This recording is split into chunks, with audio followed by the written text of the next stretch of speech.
And I want to focus now, Chris, Right. on those two penalties that fueled the final two scoring drives for the Green Bay Packers. Same guy, Trey Flowers of the Lions. Right. Same blocker, David Bakhtiari of the Packers. Same call made by the same person, the umpire. Remember, the umpire used to be in that scrum behind the line of scrimmage facing the quarterback. Now he is back where the referee is, so he sees this all unfold in front of him, and he believes he saw illegal hands to the face. Now, there was kind of a little blow to the head there, but I don't think that was enough. The decision, I believe, came from that there with the hand up under the neck. Yeah. And it wasn't quite in the neck and the face area, and it happened twice. And, Trey Flowers, apparently, they said during the broadcast, has never been called for that in his entire career, Chris. Right. What do you make of that when you see it? Well, what I make is, it's dangerously close. It's in that, collar, the horse collar area there. It's hard to see.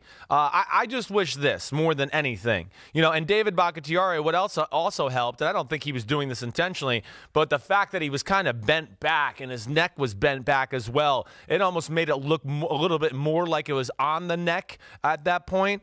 But I just wish in some of these big moments right now. Hang on. Yeah. Because I said this earlier on radio. Right. Is Bakhtiari selling that? Is that part of his technique? I know. When he feels a hand up here, does he, is that, oh, my arm, it's broken? I mean, do you embellish some to make it look? If he did, Bakhtiari gets the game ball. Right, yeah. I don't think he was intentionally doing that. I mean, I think he had a really strong man that had a hold of him up here, and, that's going to make your body go in that direction. Like that. But I think the big point for me more than anything is I just wish that referees in the NFL right now would kind of go by the credo, especially here late in games, of just let the guys play. Let's not over officiate. If it's close, don't throw the flag. I just wish we would go like that. Right now, I feel like why? If it's a foul, it's a foul. Well, I don't like the idea that we apply a different standard at different times of the game. Well, okay, fine. Then let's just do it the whole game, okay? Because that was not a foul, and they're being a little too, what do I want to see? Over cautious, over officious, whatever. I mean, they are. All right, Marv Levy. And I think that is more or not something I wish the referees would just back off a little bit. It's not an easy job. Gosh, they're watching a lot. They're watching some of the most explosive, strong people on our planet go at it in a scrum, and they're trying to watch a lot of different things. But either way, those were not good calls. But this is why they need to have an official who is part of the crew, who is watching what we see and bridging the gap between HD, 4K, whatever the next technology is that I probably should know about but don't, and what the people on the field are trying to process in real time, full speed with the naked eye, while they're trying not to get trampled. That's the problem the NFL refuses to acknowledge. And Chris, my hope is, and there is a silver lining here, because that stuff went down last night right before the quarterly league meeting. Yeah. And hopefully that'll be all the discussion today and the buzz, and someone will commit the funds necessary to having another member of the officiating crew who is there to see what we see and talk to the officials on the field as a member of the crew. Not part of replay. Right. As a member of the crew who sees what we see and says, pick up the flag or drop the flag. It would have avoided the Rams-Saints outcome. It could have avoided what happened last night if that video official sees that Trey Flowers didn't have his hand up high enough, and that person is an equal member of the officiating crew. And there's this arrogance that the officials have that you can only know what's going on if you're down there on the field, and I think that's baloney. A lot of times it's better to have the perspective that we have to understand what happened. Sure. And ultimately, that's all that matters. It doesn't matter what you see when you're on the field, because the people at home don't see that. They see what's on TV. Yes. And that's what needs to mesh together. And the sooner they bridge that gap, the sooner we quit complaining about bad officiating. Well, I'm not so sure it won't go that way, Mike. I mean, I think that you are onto something. I know you've been banging this drum since last offseason, and you might be right on this. I mean, this might be the way to go.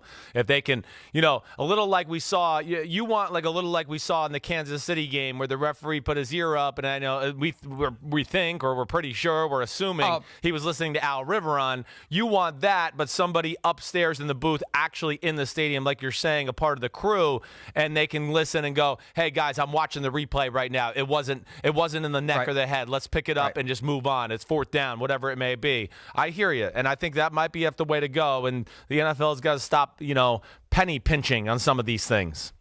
Yeah, and really, that's what it comes down to, allocating the funds necessary to make this happen. And when you are going to make millions, if not billions, from legalized gambling as it continues to spread, you have an incentive to get these calls right, because if the officiating problem becomes big enough, and if enough people have their hard-earned cash at risk based upon the whims of whoever happens to be on the field dropping flags or not dropping flags, that's when Congress starts to get involved. And that's when people start to wonder, is there something fishy going on? Yeah, and is there something that needs to be investigated? Right. And, that gets, let me make one other point, because we want to move on from the officiating, at least for now. There needs to be greater transparency from the NFL. It can't just be a pool report after the game. Chris, they need somebody who can come on this show, who can go on every show and explain these things, own the mistakes when the mistakes happen, explain, for example, when there's an illegal hit on a defenseless receiver and Booger McFarland complains for 5 minutes that the guy was just trying to catch the ball, the defensive player was just trying to catch the ball. Yeah. You need to be able to have that person who comes on and says it does not matter. Right. That this is the rule that we've adopted 10 years ago to protect defenseless receivers. And even if you don't mean to do it, you still are responsible for that 15-yard penalty if you hit the receiver in the head and neck area. Well said. And they used to kind of have it in Mike Pereira. Yep. They had it kind of in Dean Blandino. They don't have it in Al Riveron. I don't even think they try to have Al Riveron do it. They need someone whose job is only to be that spokesperson who would come on and explain to us today. Wouldn't it be great to come out of the gates? Here is the NFL, whatever the title would be.